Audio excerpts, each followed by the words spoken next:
Hello students, today we will discuss about elements of realism and fantasy in the novel of Charles Dickens. Okay.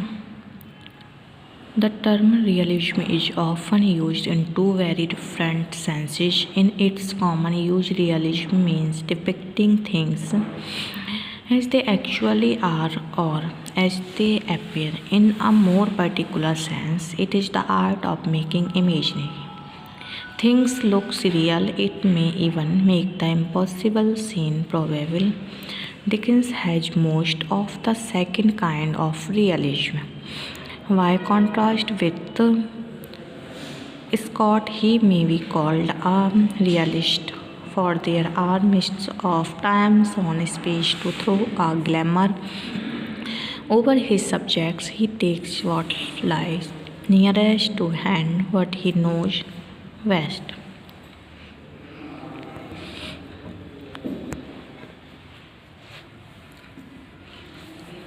Her realism is controversy. There is a controversy among critics about Dickens being a realist.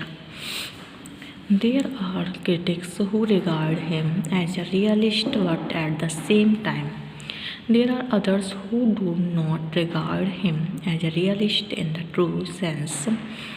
The term realism has two broad and general meanings in literature. The one is applied for the surface reality, the reality which a cameraman presents, the realism which Shaw and Galsworthy, Zola and Flaubert had. That is depicting things as they are or they appear in the common view. What realism in the other sense is the art of making anything that may be imagined to look real. It may even make the impossible seem probable. Dickens has vigorously most of the second kind of realism. Next, a peculiar realism. Dickens' realism is peculiar. It is not merely born out of his attempt to represent his age in his novels, but also out of his temperament and the needs of his age.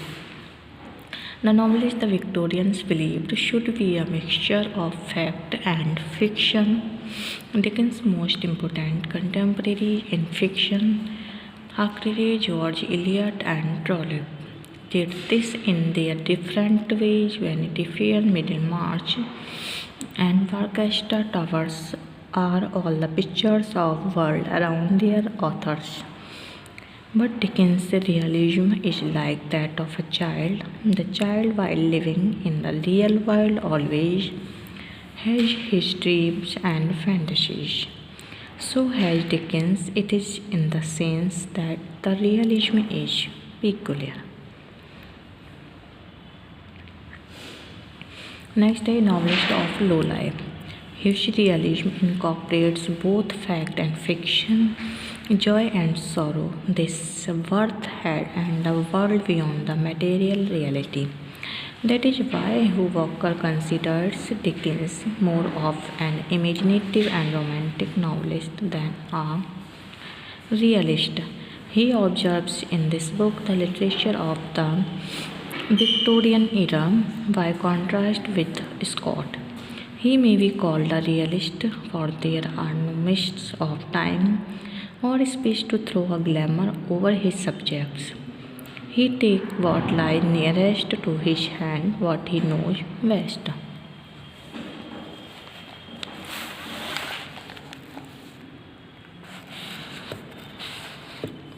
Even in Pickwick, before he had developed a purpose, there is stern reality enough in the sense, in the fleet version, but in the strict sense of the word, he is not a realist at all. On the contrary, his work is rather the romance of the street of London. But this is not the whole truth about Dickens' realism. Dickens may not be a realist in the strict sense of realism. Dickens may not be a realist in the strict sense of realism. He may not have surface reality. Yet he is a realist because he makes the things, the deals look like real. His world is not a dreamy of airy world. There are no ghosts and fairies, no supernatural things and gods appearing on the pages. His world is solid. He is able to create world as solid as it is just soaked to imagination. His London may be different from actual London, but it is just as real as it could be possible and probable in England. Its streets are of fabric and its inhabitants of genuine flesh and blood. His world may not be lifelike, but it is alive. Dickens' world is the world as we normally conceive it, transformed, heightened in a sense, cruder, more highly colored, more violent. The life which Dickens dealt is the life of the lower middle classes of the 19th century London. It is the London of 1820s and 1830s with its squares and shops and offices and murky slums and prison and glamorous thoroughfares. Its churches stripped with soot, its suburbs with their trim cottages and tidy gentle space of open country, but in the process of presentation, passing through the prismatic imagination of Dickens, they all emerge tinged with a new color.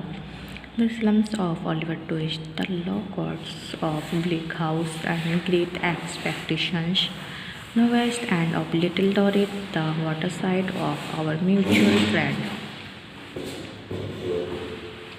He marches of Great Expectations, the suburbs of Nicholas Nickleby.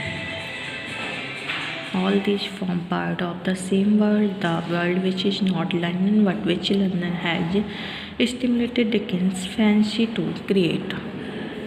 One of most sympathetic of Dickens' critics, George Gishing, observes he sought for wonders amid the dreary life of common streets. Even the most common and lifeless things of London are treated by Dickens romantically.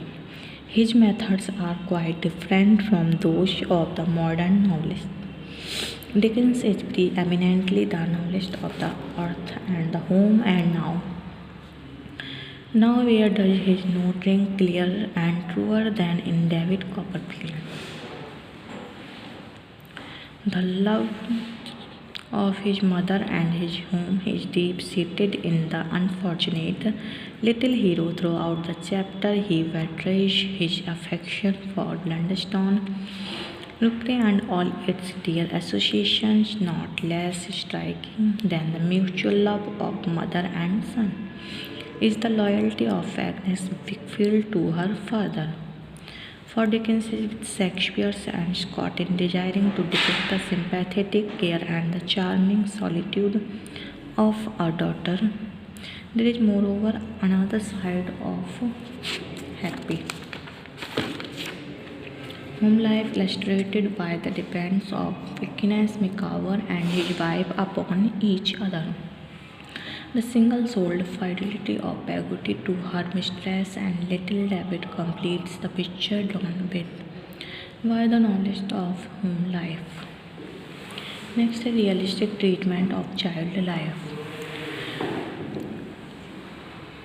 Dickens is the realist also because of his realistic treatment of child life. The scenes, characters, actions, and activities of children depicted by him, as well as their sorrows and sufferings stated by him, are real. He is a supreme novelist of child life and has no match in this respect.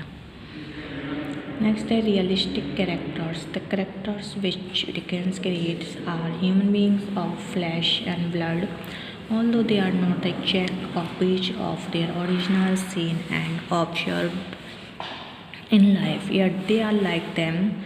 Sam Weller, Joe Macabre, Quilip, Pip, David are the characters which have been drawn from the life without much alterations.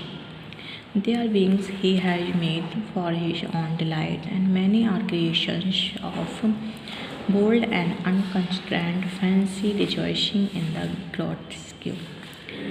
Dickens may have seen the originals by himself, may even have seen them exactly as they are drawn, for the world to him was alive with such captivating absurdities. However, they may have been originated, these imaginative figures are substantial by their own dramatic integrity and why the potent engine of his realistic art, the defy like accumulations of detail, true eyesight, and harmonious, if sometimes stagey, atmosphere which is involved from his vivid thoughts. It may be visionary picturing of their surroundings, speaking about his characters.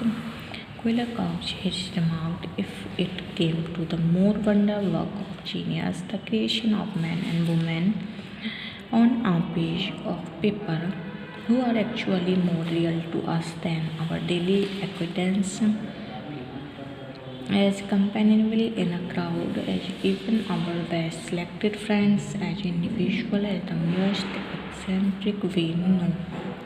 Yet, as universal as humanity itself, I do not see what English writer we can choose to put second to Shakespeare, save Charles Dickens.